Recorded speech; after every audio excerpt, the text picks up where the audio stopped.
Hello friends, I am Dr. Anuprita Watharkar from Biotechnology Department. Today we are going to learn a concept of recombinant DNA technology.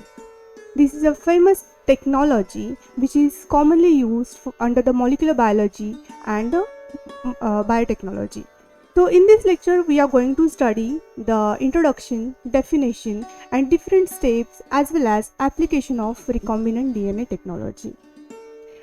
First try to understand what is meant by recombinant DNA. The recombinant, by name also you can understand, it is the combination of two DNA sequences which are obtained from two different sources, different organisms.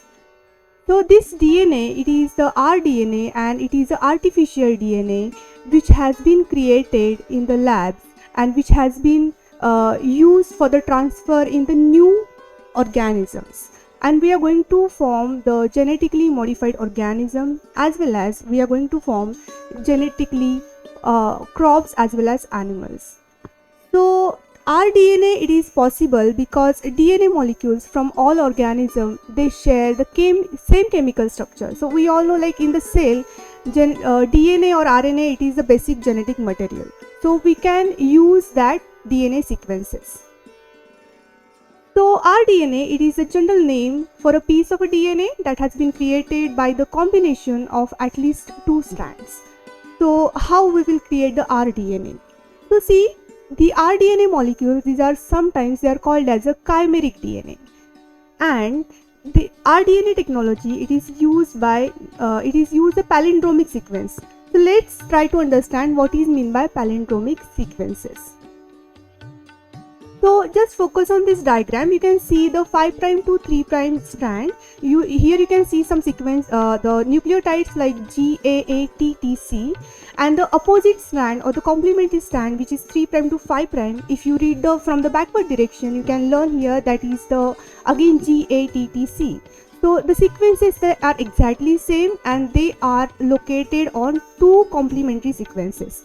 So this is the palindromic sequence on two complementary strands.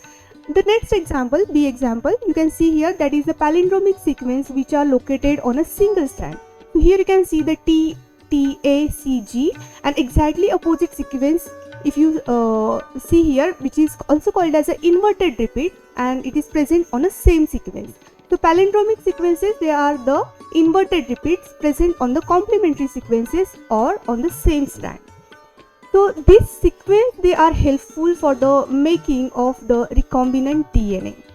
So using this recombinant DNA technology, we can isolate and the clone single copy of a gene or the DNA segment, which is also called as a DNA insert, from a specific organism or specific biological agent, and we can make the indefinite number of copies which are identical. So recombinant DNA technology molecules, they are introduced to a host cell and they propagate and they multiply. The technique or methodology, it is also called as a RDT. So let's try to understand different steps which are used for the obtaining recombinant DNA. So first step, that is the isolation. You have to isolate the DNA fragment from the given source. Second step, that is a cutting of DNA by using a molecular scissors. So what is meant by molecular scissor? See, these are the nucleases enzymes which are used for the cutting of a DNA. So the scissor, it is used for the cutting of DNA after the extraction of DNA from a plant or organism or the plant source. Plus you can see the next step, that is a joining DNA with a vector DNA sequence. So here also you have to obtain the purified vector DNA, and you have to join your DNA insert in the vector DNA. After that, next step, that is a step 4, which is insertion of these DNA fragments into the host cell via vectors. So basically vectors, these are the vehicles which transfer the gene of interest or DNA insert into the host cell. Next step, if you see, the rDNA molecules, they are generated when vectors self-replicate into the host cell. So for that purpose, you have to use the bacteriophages or the viruses which act as a vector and they carry the specific DNA. Next step, that is the transfer of the rDNA molecules into appropriate host cell. So you have to select one appropriate host cell, and which is called as majority it is used as a E. coli cells. Next step you can see, that is the selection of a host cell carrying the rDNA molecules using some specific markers. And after that you have to obtain the pure culture of these cells, and where your DNA get replicated, your recombinant DNA get replicated. So here it is the diagram of genomic DNA isolation. You can see here, first that is a sample preparation, means from any source you can extract the DNA. It can be a plant, animal, or it can be an organism.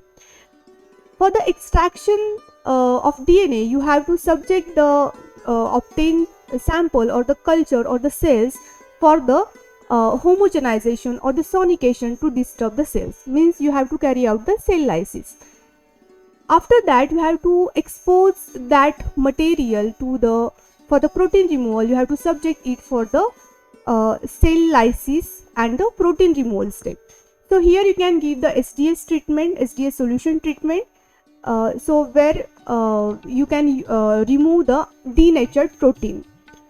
After that you have to perform the DNA precipitation. For that purpose you can use the chilled alcohol, ethanol, so where your DNA will be precipitated.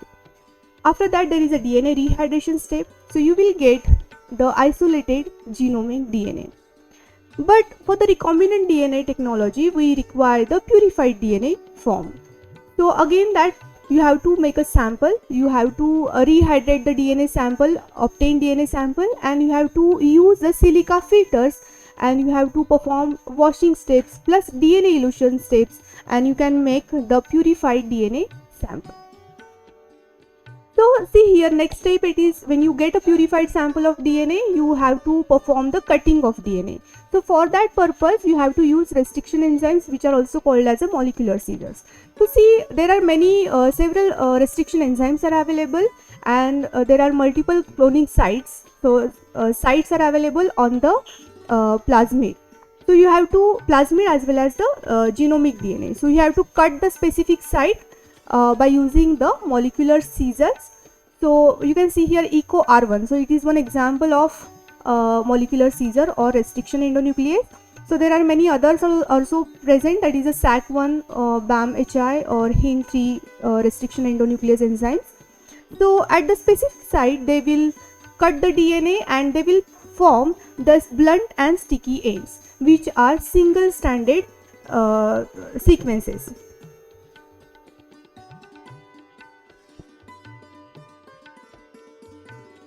Let's stop.